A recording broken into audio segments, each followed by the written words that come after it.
Hello guys, কেমন আছেন সবাই? আশা করি সবাই খুব ভালো আছেন। নতুন একটি ভিডিওতে আপনাদের স্বাগতম। আজকে কথা বলবো ধামাল 4 মুভির ট্রেইলারটা নিয়ে। এই ট্রেইলারটা দেখে ভাই অন্তপক্ষে যে আমি হ্যাপি ভাই, যে যেই কনফিউশনটা ছিল, যে ভাই মাথা ব্যথাটা ছিল ভাই, সেইটা এখন দূর হয়েছে। কারণ আমি ভাই ধামাল 4 এর আগে যেই ট্রেইলারটা নিয়ে রিভিউ করলাম সেইটা হলো যে ওয়েলকাম টু দি জঙ্গল ভাই। সেইটা দেখে ভাই ট্রেইলারটা দেখে আমার মাথা খারাপ হয়ে গেছিল। এবং সেইটার থেকে এইটা এত একবারে বেস্ট ভালো, বেস্ট কমেডি সেটা বলবো না, এইটা অন্তপক্ষে ওইটার থেকে একটু ভালো ভাই।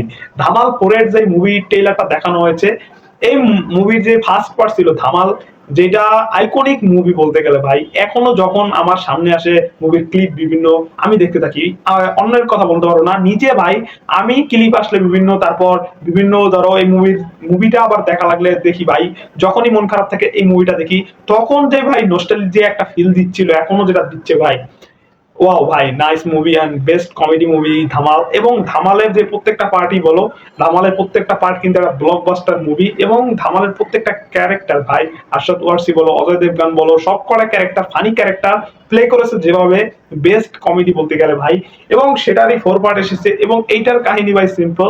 এবং আসলে এইসব কমেডি মুভির কাহিনী ওরকম বাড়তি বা ডিপলি ভাবে ওরকম পেঁচানো গোছানো দেখানো হয় না, সাধারণ কাহিনী দেখানো হয়।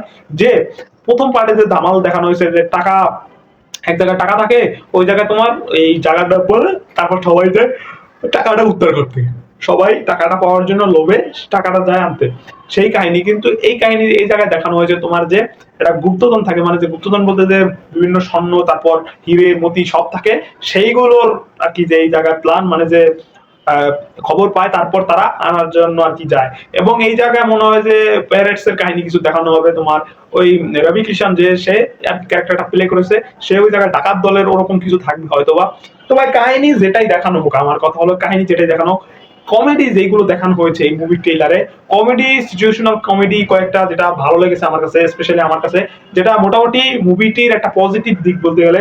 তোমার যে একটা জিনিস খেয়াল রাখবে, যে কমেডি মুভি বানাতে তুমি বানাতে চাইছো এবং বানাচ্ছ এবং ট্রেইলার দেখাচ্ছ, যদি তোমার কমেডি পছন্দ না হয়, তাহলে মুভিটা ধরো ওটা হিট হবে কি করে, মানুষের কাছে ভালো লাগবে কি করে, এটা হলো আমার কথা।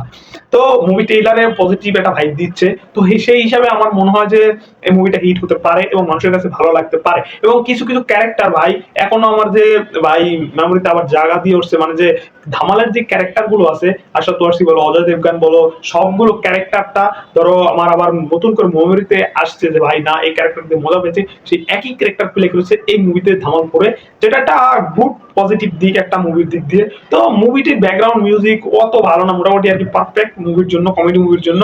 তো situational comedy best. Ajay Devgn তো সেই আগের কমেডির রাজ্যে ফিরে যাচ্ছে ভাই, এই বান্দা অজয় দেবগান, এই বান্দা তোমার যে কমেডি বলো, সাসপেন্স মুভি বলো বা হরর মুভি বলো, যে মুভিতে বলো, এই বান্দা দৃশ্যম বলো, তারপর শয়তান মুভি বলো, সব জায়গায় পারফেক্ট অ্যাক্টিং করে ভাই।